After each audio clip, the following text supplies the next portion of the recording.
Atenção! Começa agora uma teleaula de Geografia do Ensino Médio. Você vai assistir a teleaula de número 25. Bons estudos!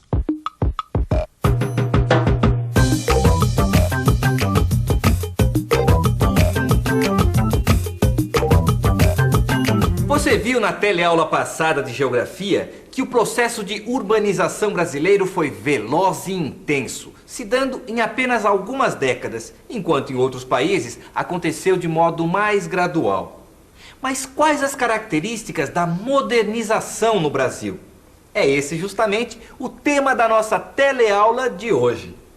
Hoje, você vai constatar como a industrialização brasileira foi consolidada através de uma via autoritária, conduzida pelo Estado, dentro de um processo que ficou conhecido como modernização conservadora.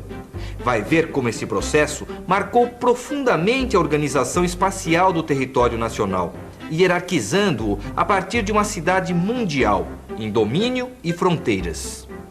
Muita atenção que a sua teleaula de hoje está apenas começando.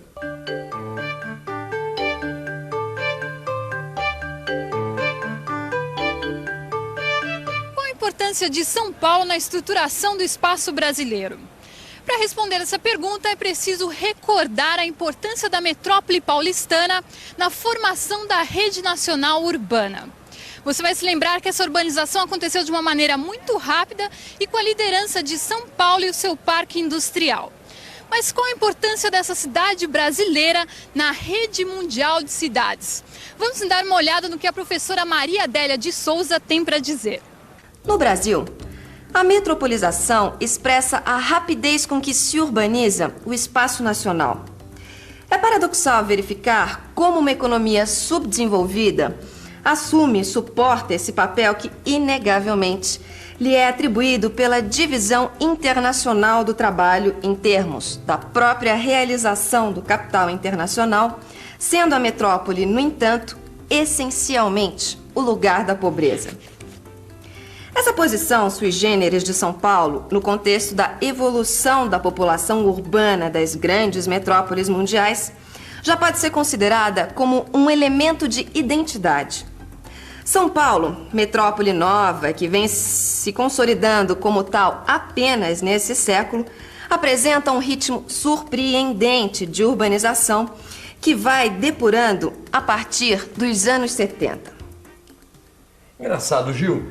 Eu não entendi isso que foi dito sobre a posição de São Paulo ser considerado um elemento de identidade. Ué, mas qual a nossa principal característica da urbanização? É a rapidez com que foi feita, né? É, mas tem mais coisa aí também, viu, Vicente? Afinal, como disse a professora, toda urbanização e metropolização rápida se dá numa economia subdesenvolvida. E é a própria economia mundial que exige isso para que o Brasil possa se integrar a essa economia. Por isso que se diz que São Paulo cumpre esse papel, atribuído pela Divisão Internacional do Trabalho, visando a realização do capital internacional. Ah, tá. Aí é que surgem as características desse nosso tipo de urbanização, né? Muita pobreza, muita riqueza, ou como já foi dito, o lugar da riqueza também é o lugar da pobreza, né? Você sabe que eu estava lendo também, Vicente, que uma outra característica da nossa modernização é que ela foi conservadora. É engraçado isso, né? Modernização conservadora. Será que isso é possível? É sim. O que aconteceu foi que no Brasil, toda essa modernização, essa urbanização acelerada, se deu dentro de uma ordem social hierarquicamente organizada. Ou seja, o processo de industrialização ocorreu dentro de uma via autoritária. Este modo como se desenvolveu o nosso progresso foi essencial para produzir fronteiras, garantir domínios e consolidar uma cidade mundial articulada com a economia do mundo. Mas você sabe o que são domínios e fronteiras? Entende bem o conceito de cidade mundial?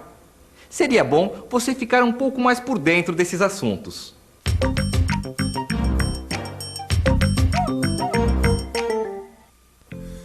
Uma fronteira é todo espaço econômico, social e político ainda não plenamente estruturado. É, portanto, um espaço que tem a possibilidade de gerar novas realidades. Já os domínios são áreas consolidadas, com estruturas políticas mais estáveis. Essas estruturas são mantidas através de alianças com interesses locais e regionais que participam do bloco do poder. Foi deste modo que se perpetuaram formas monopolistas de propriedade de terra e do capital. Os domínios servem-se de uma série de instrumentos políticos que garantem privilégios, criando barreiras à entrada de novos concorrentes. Fronteiras e domínios são articulados através de uma cidade mundial. A cidade mundial em países de industrialização recente, como o nosso, é onde se acumula capital em escala planetária. É o núcleo de comando de uma vasta rede urbana. A cidade mundial é a nova forma de inserção do Brasil na economia mundial. São Paulo, por exemplo, é a combinação deste movimento global, dos interesses da economia mundial com a atuação do Estado de forma autoritária e hierárquica.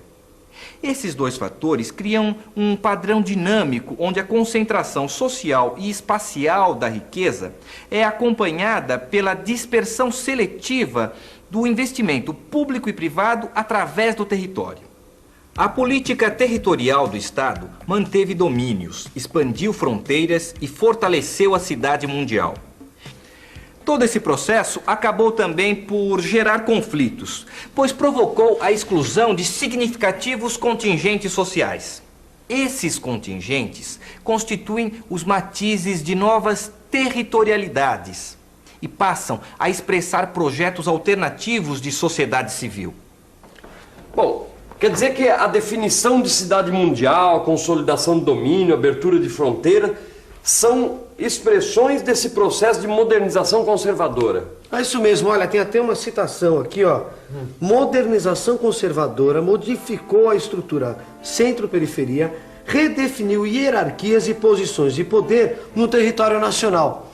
Quer dizer, em outras palavras, foi uma via autoritária responsável por esse processo de urbanização, de industrialização brasileira. Mas cada um desses novos territórios, dessas novas fronteiras ou domínios, eles têm características próprias, né? É claro, cada região tem um comportamento diferente. Eu acho interessante a gente entender melhor sobre isso, viu, Vicente? Você não acha?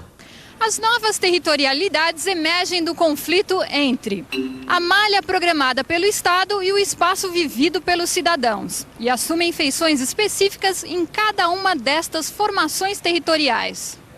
A análise do comportamento das regiões brasileiras tem como referência inicial a classificação feita pelo IBGE, que é o Instituto Brasileiro de Geografia e Estatística. O IBGE realizou uma divisão das regiões brasileiras que é útil para você ter uma visão do processo de industrialização recente do Brasil. Podemos observar as disparidades regionais através da análise dos dados do IBGE. Veja que o PIB da região Sudeste corresponde a mais da metade do PIB do país. Já a região Sul, mesmo tendo a menor área territorial do Brasil, apresenta o segundo maior PIB. Ao contrário do Sul, a região Norte possui a maior área e o menor PIB. No caso do Nordeste, podemos observar que a região possui a segunda maior população do Brasil, mas seu PIB não acompanha essa relação. O Centro-Oeste tem a menor população do Brasil, apesar de possuir a segunda maior área do país. Bom, Vicente, a integração dessa região na nossa história é muito recente. Na verdade, eu acho que ela começou com a inauguração de Brasília, né? Isso mesmo. O processo de integração da região Centro-Oeste teve início com a inauguração de Brasília em 1960. A partir daí, implantou-se toda a rede de infraestrutura viária que facilitaria a expansão da soja. A cultura de soja teve uma grande importância na região. Foi ela que integrou definitivamente o Centro-Oeste e toda a região dos Cerrados ao mercado doméstico na década de 80. A região Norte, por sua vez, corresponde à grande floresta amazônica e também a um grande vazio demográfico. Houve um adensamento populacional na porção meridional desta região a partir dos anos 60, graças à abertura de rodovias que partiam de Brasília.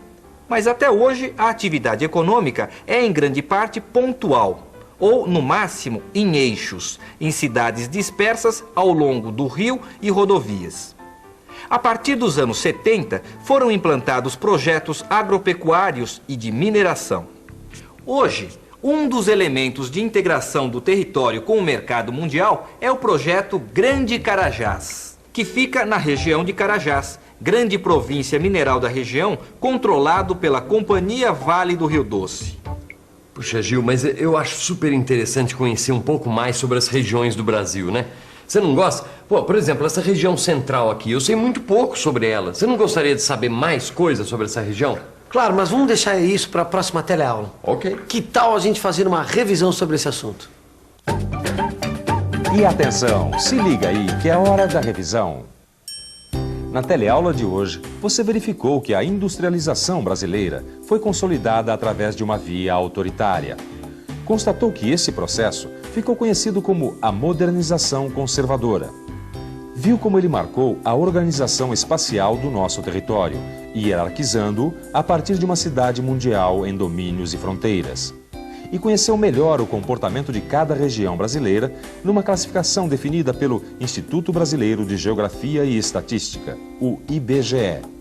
Todas as informações que você teve hoje podem ser aprofundadas e fixadas com a ajuda do seu livro de estudos. Aproveite enquanto está tudo quentinho na sua cabeça e leia a unidade relativa à aula de hoje. E até a próxima!